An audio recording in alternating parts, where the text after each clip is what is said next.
गिरनार, नेमिनाथ भगवान, ये शब्द सुनते ही हमारे मन में खुशी की लहर दौड़ उठती है। मन आनंद से झूम उठता है। भूतकाल में अनंत तीर्थंकरों की दीक्षा केवल ज्ञान और मोक्ष कल्याणक से पावन बनी हुई एवं वर्तमान 24 के 22वें तीर्थंकर श्री नेमिनाथ भगवान और उनके 3 कल्याणकों से पावन बनी हुई प्राय शाश्वत गिरनार की पावन भूमि हम सभी के दिल में बसी हुई है। गिरनार मंडन श्री नेमिनाथ भगवान के स्पर्श के लिए कई भक्त तरसते हैं और आज हम श्री नेमिनाथ भगवान की उसी प्रतिमा जी की गोल्डन हिस्ट्री जानेंगे।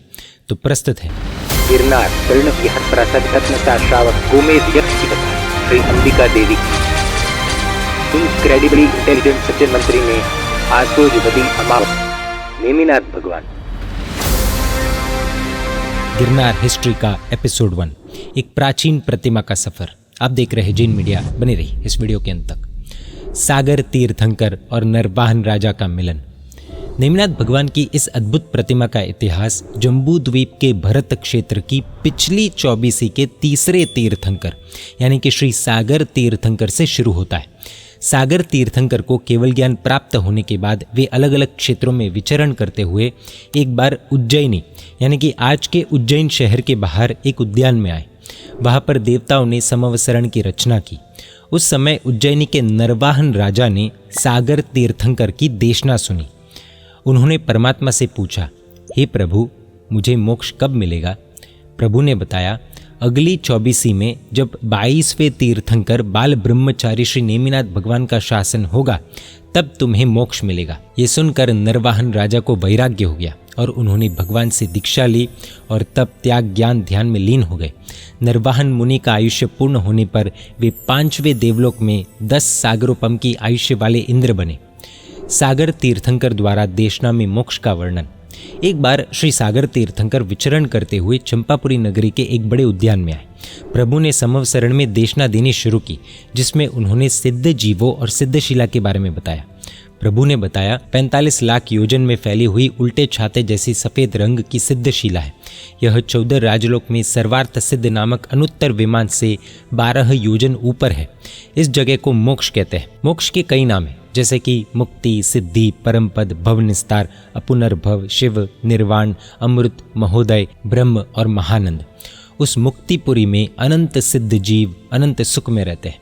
परमात्मा ने आगे बताया कि सर्वार्थ सिद्ध विमान में निर्मल अवधि ज्ञान वाले महेंद्रों को एक करवट बदलने में 16 सागरोपम और दूसरी करवट बदलने में 16 सागरोपम का समय लगता है। इस तरह 33 सागरोपम की उम्र वे इस तरह के सुख में सोते हुए ही पूरी करते हैं। इस तरह के सुख से भी अनंत गुना सुख मोक्ष में है। ये सब डिटेल में आप ज्ञानी गुरु भगवान से जान सकते हैं। इसी देशना में नरवाहन राजा, जो 5वें देवलोक में इंद्र ब्रह्मेंद्र देव बन गए थे, वो भी मौजूद थे। तो श्री सागर तीर्थंकर की इस देशना को सुनकर उन्हें स्वर्ग के सुखों से भी वैराग्य यानी कि डिटैचमेंट हो गया। उन्होंने भगवान को वंदन किया और पूछा, हे प्रभु, क्या मेरे जन्म मरण का चक्र कभी रुकेगा या नहीं? क्या मुझे मोक्ष की प्राप्ति होगी? उनकी शंका दूर करते हुए प्रभु ने कहा कि हे ब्रह्मदेव, तुम आने वाली अवसर पीढ़ी में श्री अरिष्ट नेमि यानी कि नेमिनाथ भगवान नामक 22वें तीर्थंकर के वरदत्त नामक पहले गणधर बनोगे यानी कि प्रथम शिष्य बनोगे। भव्य जीवों को ज्ञान दोगे, सभी कर्मों का नाश करोगे और रैवत गिरी यानी कि गिरनार पर्वत से मोक्ष को प्राप्त करोगे। यह बात बिल्कुल निश्चित है। प्रभु के इन अमृत वचनों को सुनकर ब्रह्मेंद्र बहुत खुश हुआ और वो सागर प्रभु को आदरपूर्वक वंदन करके अपने देवलोक में चला गया। आइए अब जानते हैं आखिर किस तरह से हुआ था हमारे प्यारे नेमिनाथ प्रभु की प्रतिमा जी का निर्माण। नेमिनाथ भगवान की प्रतिमा का निर्माण। देशना सुनने के बाद देवलोक में जाकर ब्रह्मेंद्र देव ने सोचा कि अहो, मेरे अज्ञान के अंधकार को दूर करने वाले, मेरे संसार के तारणहार श्री नेमिनाथ भगवान की उत्कृष्ट रत्नों की मूर्ति बनाकर उनकी भक्ति से मैं अपने कर्मों का नाश करूं।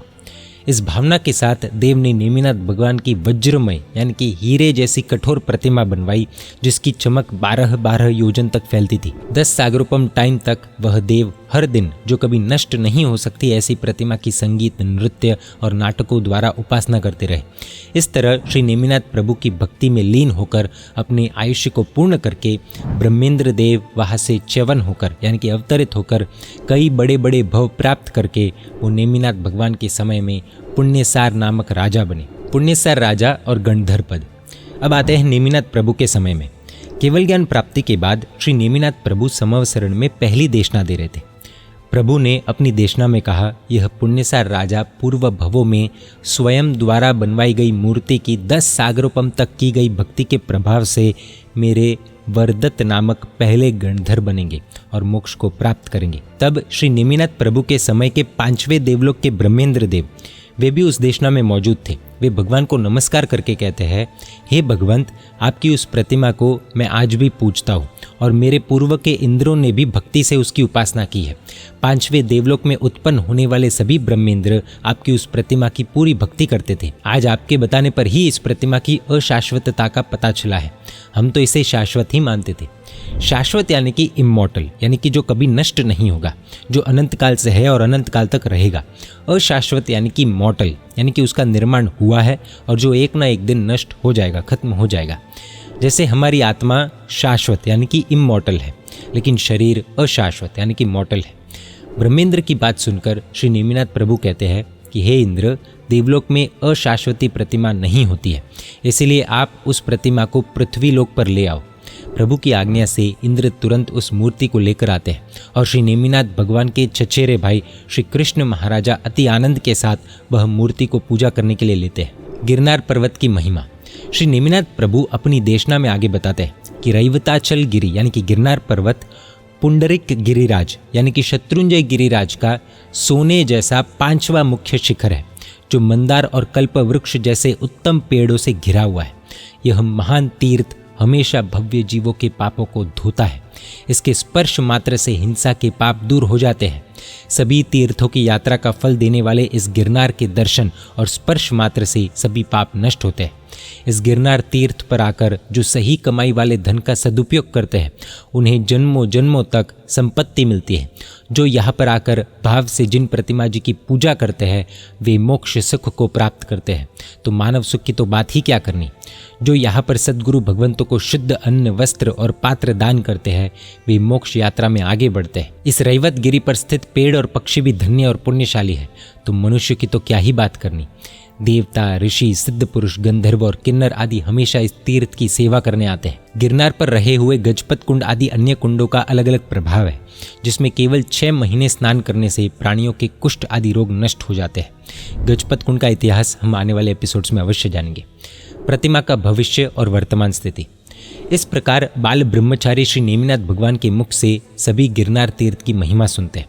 उस अवसर पर श्री कृष्ण महाराजा प्रभु से पूछते हैं कि हे प्रभु, यह प्रतिमा जो मेरे महल में स्थापित करवानी है, वो वहाँ पर कितने समय तक रहेगी? इसके बाद इसकी कहाँ कहाँ पूजा होगी? श्री नेमिनाथ प्रभु बताते हैं कि जब तक द्वारिकापुरी रहेगी तब तक यह प्रतिमा महल में पूजा की जाएगी। उसके बाद कांचन गिरी पर देवताओं द्वारा इसकी पूजा होगी। मेरे निर्वाण के 2000 वर्ष के बाद अंबिका देवी की आज्ञा से एक उत्तम भावना वाला रत्नसार नामक व्यापारी एक गुफा में से प्रतिमा को रैवत गिरी यानी कि गिरनार पर्वत के जिनाले में स्थापित कर पूजा करेगा। बाद में 1,03,250 वर्ष तक यह प्रतिमा जी वहाँ पर रहकर फिर वहाँ से अदृश्य हो जाएगी। उस समय दूषम काल शुरू होते ही यानी कि छठा आरा यानी कि इस अवसर्पिणी काल का सबसे बुरा समय शुरू होते ही अधिष्ठायिका अंबिका देवी उस प्रतिमा को पाताल लोक में ले जाकर वहाँ पर उसकी पूजा करेंगी। अभी के समय की अगर हम बात करें तो गिरनार पर्वत पर विराजमान श्री नेमिनाथ भगवान की अद्भुत प्रतिमा का इतिहास ये बताता है जो हमने अभी जाना है।